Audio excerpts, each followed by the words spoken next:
Hello YouTube, I hope you're doing well. I'm at home playing guitar, laying low, staying out of trouble, staying out of the crazy city and all that kind of stuff. So just relaxing, doing some practice. And there's just something I wanted to share with you. It's my number one tip for writing riffs. Basically, that tip is that rather than play riffs that are purely repetitive, I'll often play, for example, the same thing 3 times, but then on the 4th one, I'll play something different. That ends me with a 4-bar piece of music that I find to be far more interesting than simply repeating 1 bar over and over. Let me show you what I mean, and then we might extrapolate a little bit about that. Often I'll hear a musician, a band, a guitarist, whatever, play something. It might be, I'm just going to use something really, really simple and really, really quick. So this might be our riff. Cool. So I'll often hear people just play it over and over again.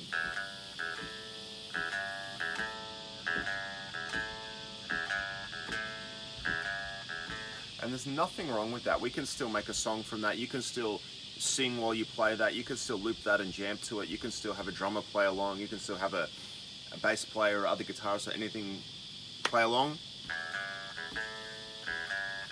And lots of hit songs do just have a riff that keeps going. There's absolutely nothing wrong with that. But my tip, and what's helped me improve, and what I've seen other people improve when I share this tip with them, give your riffs an ending. So in this case, what I'm going to do now is play basically the same riff, but after 3 repetitions, the 4th repetition will be different.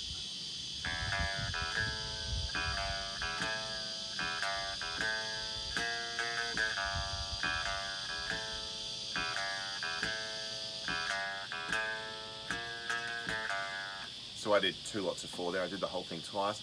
Very, very simple. I just added that little, very, very basic little blues rundown. I'm making this as simple as I possibly can.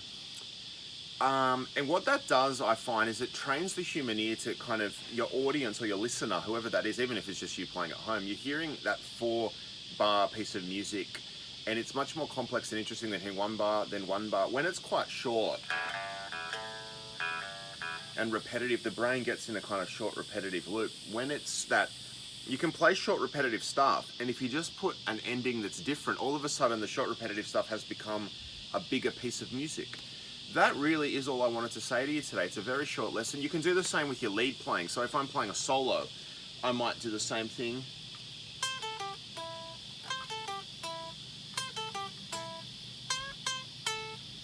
Ultra, ultra simple, but it's kind of 3 the same and then a 4th one different. Try that, have a play with it, and I know there'll be someone out there that goes, this actually did help, because I was playing my riff over and over and over, and by putting a variation at the end or somewhere else in the riff, you might find it gets more musical and more interesting and just makes you a better musician. Thank you so, so much.